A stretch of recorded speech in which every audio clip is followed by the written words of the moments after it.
बिस्मिल्लाहिर्रहमानिर्रहीम। आप देख रहे हैं मुबशर लुकमान चैनल। ईरान ने 3 मुल्कों को वार्निंग दे दी है। ईरान की 3 ममालिक को सीरियस वार्निंग, लेकिन रशिया का एक अमन फार्मूला भी आ गया, भारत का एक नया शैतानी मंसूबा बेनकाब और प्यूटिन की मोदी को प्रॉपर शट अप कॉल। और जंग ने ये जो बुनियादुल मरसूस थी और उसके बाद अब जो हो रही है, इसने भारत की मईशत का जुलूस निकाल दिया है। अमेरिका और ईरान के दरमियान मुआहदे में सबसे बड़ी रुकावट वो न्यूक्लियर डस्ट है जो इस वक्त ईरान की तबाहशुदा न्यूक्लियर साइट्स के मलबे तले दबी हुई है। पेंटागन ने इस एटॉमिक मवाद को हासिल करने के लिए ईरान में वेनेजुएला तर्ज के ऑपरेशन का मंसूबा बनाया था और जंग के दौरान इस मंसूबे पर अमल दरामद करने की एक भरपूर कोशिश भी हुई, लेकिन ईरान की शदीद मुज़ाहमत की वजह से अमेरिकन फौज को पीछे हटना पड़ा। जेर ज़मीन सैकड़ों मीटर गहराई में दबी इस न्यूक्लियर डस्ट को निकालना आसान काम तो है नहीं। प्रेसिडेंट ट्रंप का ख्याल है कि दुनिया के सिर्फ 2 मुल्क ऐसे हैं जो इस एटमी मवाद को बाहिफाजत निकाल सकते हैं, एक अमेरिका और दूसरा चाइना। लेकिन मुसीबत यह कि चाइना किसी आलमी तनाज़े में मुलविस ही नहीं होना चाहता और ईरान अपनी सरजमीन पर अमेरिकन बूट्स बर्दाश्त करने को तैयार नहीं है। तो यही वजह, एक मुत्तफ़क़ा फ्रेमवर्क तैयार होने के बावजूद ईरान और अमेरिका की डील मुसलसल खटाई में है। अब इस डेडलॉक को खत्म करने के लिए रशिया के प्रेसिडेंट पुतिन ने आज एक नई तजवीज़ पेश की है। ईरान की एनरिच यूरेनियम को ठिकाने लगाने के लिए इनका फॉर्मूला क्या है, सुने जरा। In the future, this uranium could be used. Well, when we reduce the enrichment, this uranium could be used for peaceful purposes, for the nuclear power and other nuclear projects in Iran under the IAEA control. At least this is one of the ways of finding a solution. सुना आपने, president Putin एक ऐसा formula पेश कर रहे हैं जिसमें पहले ईरान के यूरेनियम की एनरिचमेंट की सतह कम की जाएगी, फिर इसके लिए बैनुल-अक़वामी निगरानी यानी IAEA के कंट्रोल पर यानी एक पुरअमन मकासद के लिए इस्तेमाल किया जाएगा। यहाँ ये सारा काम रशियन माहिरीन करेंगे।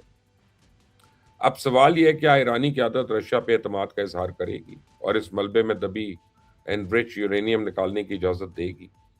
उससे भी बड़ा सवाल यह है कि आया प्रेसिडेंट ट्रंप अपने रशियन हम मनसब की इस तजवीज़ से इत्तफाक करेंगे। तो मेरा ज़ाती ख्याल यह है कि इस वक्त ये जंग हथियारों की नहीं बल्कि एतमाद के हसूल की है। ईरान और अमेरिका दोनों एक दूसरे पर एतमाद करने को तैयार नहीं है और ईरानी क़यादत अब खुलकर इस खदशे का इजहार कर रही है कि अमेरिका और इसराइल आज भी ईरान में रजीम चेंज करने के मंसूबे पर तेज़ी से काम कर रहे हैं। तो ईरान को इस बात का भी खदशा है कि कुवैत, बहरीन और UAE जो है रजीम चेंज के इस अमेरिकन मंसूबे में ताउन भी कर रहे हैं। तो ईरान के नए सुप्रीम लीडर मुश्तबा खामनाई के मिलिट्री एडवाइजर मोहसिन रज़ाई ने कल 2 टोक अल्फाज में ये वाज़ेह किया कि सऊदी अरेबिया और कतर दुरुस्त रास्ते पे खड़े हैं, लेकिन UAE, कुवैत और बहरीन याद रखें, अमेरिकन ताकत हमेशा इनका तहफ़्फ़ुज़ नहीं कर सकेगी। हम जंग के बाद इन 3 ममालिक का पीछा करेंगे। آمریکا مثلا 10 سال آینده مانند 30 سال پیشه. بالعکس آمریکا در 10 سال آینده خیلی ضعیفتر از امروز خواهد بود. دیگه آمریکا به 30 سال پیش بر نخواهد گشت. ईरान की आला मिलिट्री क़यादत के इस बयान से साफ ज़ाहिर है कि जंग के खात्मे के बाद भी मिडल ईस्ट में हालात नॉर्मल नहीं रहेंगे और कशीदगी किसी न किसी सूरत बरकरार रहेगी। सवाल यह है कि जंग के खात्मे के बाद ईरान इन ममालिक के खिलाफ कर क्या सकता है। तो सबसे पहले तो एक बात वाज़ेह कर दूं कि ईरान के लिए UAE, कुवैत या कतर पर बराह रास्त हमला करना आसान नहीं, क्योंकि इससे तमाम खलीजी ममालिक जंग की लपेट में आएंगे और सऊदी अरेबिया और कतर आज खामोश है, लेकिन हो सकता है कल वो खामोश ना रहें और ये भी हो सकता है अमेरिका एक नई जंग शुरू करने दोबारा आ जाए और खित्ते में डेरे डाल कर मुस्तकिल ही बैठ जाए। इस ज़्यादा इम्कान यह है कि ईरान अस्करी दबाव की बजाय सियासी, मुआशी और सफारती दबाव इस्तेमाल करेगा और अपनाए हुर्मुज़ की बंदिश उसी सिलसिले की एक कड़ी है। तो ईरान की पूरी कोशिश होगी उस समुद्री रास्तों पर अपना दबाव बढ़ाए और इन तीनों ममालिक पर साइबर अटैक करे, इनकी तजारत, सरमाया और बैनुल-अक़वामी साख को नुकसान पहुँचाए। लेकिन ये भी बात भी ज़हन में रखनी है कि मुत्तहिदा अरब इमारात, बहरीन और कुवैत अकेले तो नहीं है। अमेरिका और इसराइल बिल्कुल उनके साथ हैं और उनके दफाई ताल्लुकात भी हैं। भारत तो आज भी UAE को मुसलसल अपनी खिदमात पेश करने की ऑफ़र कर रहा है। इसलिए ईरान के लिए कोई बड़ी कार्रवाई के नताइज पूरे खित्ते के लिए तबाहकुन साबित हो सकते हैं। लिहाजा मैं समझता हूँ असल सवाल ये नहीं कि ईरान क्या कर सकता है, असल सवाल ये है कि जंग के बाद खित्ता मज़ीद महाजराई की तरफ जाएगा या सफारतकारी की तरफ, क्योंकि तारीख बताती है कि जंगें ख़त्म हो जाती हैं लेकिन इनके सियासी असरात बरसों तक कायम रहते हैं।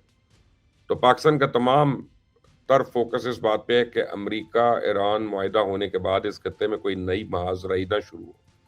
بلکہ پرامن بقائے باہمی کے تحت تمام ممالک تجارت پہ زور دیں اور عالمی امن کے قیام میں اپنا اپنا کردار ادا کریں.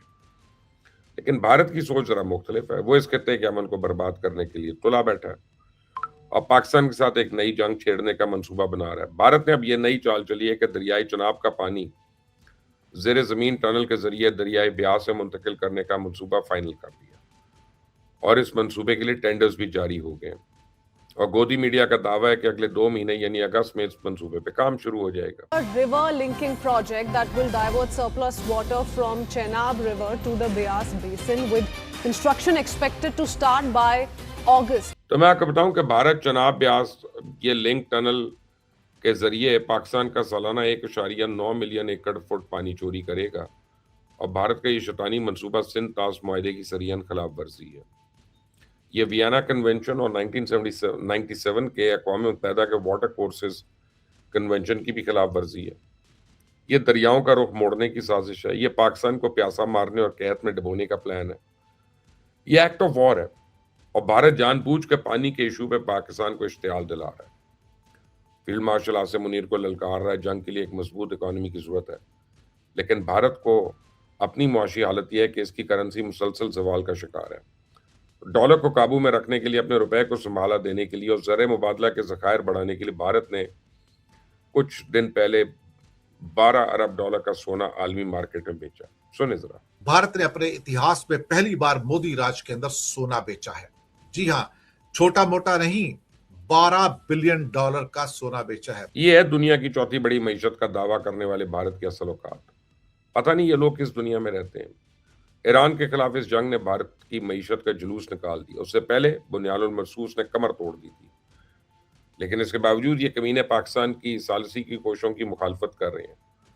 آپ ان کی کمینگی کا اندازہ اس بات سے لگائیں کہ کل ایک انڈین رپورٹر نے پریزیڈنٹ پیوٹن سے سوال کیا کہ پاکستان چائنا کے زیر اثر ہے تو پتہ ہے نا صدر پیوٹن نے اس کو کس طرح شٹ اپ کال دی. سنیں ذرا. Pakistan is a country that is fully under the control of China. I don't think so. First and foremost, Pakistan is a large country and it has multifaceted ties with different countries. سنا آپ نے president Putin نے بھارتی reporter کو صاف بتا دیا کہ پاکستان کے دنیا کے کئی ممالک کے ساتھ تعلقات ہیں. آپ ہر جگہ تو اثر انداز نہیں ہو سکتے لہٰذا اپنے کام سے کام رکھیں اور کام کا پاکستان کے خلاف پروپیگنڈا مت کریں. یہ بھارت کی ٹوٹل اوقات اور بھارت کو شاید معلوم نہیں کہ اس کے جھوٹ پر کوئی ملک یقین کرنے کو تیار نہیں ہے. حتیٰ کہ رشیا جیسا اس کا درینہ دوست اور اسٹریٹجک پارٹنر رشیا بھی پاکستان کے خلاف الحمدللہ ایک لفظ سننے کو تیار نہیں. اب بھارت کے ہوش تو اس دن ٹھکانے آئیں گے جب field marshal Asim Munir Moscow کا دورہ کریں گے اور اس دن بھارت کی خارجہ پالیسی مکمل زمین بوس ہو جائے گی. اس دن بھارت کی چیخیں 7ویں آسمان پہ سنائی دیں گی اور یہ منظر دیکھنے والا ہوگا اور کہ یقین مانے یہ منظر آپ بہت جلد دیکھیں گے. آپ اس بارے میں ضرور اپنے کامنٹ سے اپنی رائے بھیجیے گا. اس چینل کو سبسکرائب کریے گا, بیل آئیکن کو پریس کریں. انٹل دی نیکسٹ ٹائم, اللہ حافظ.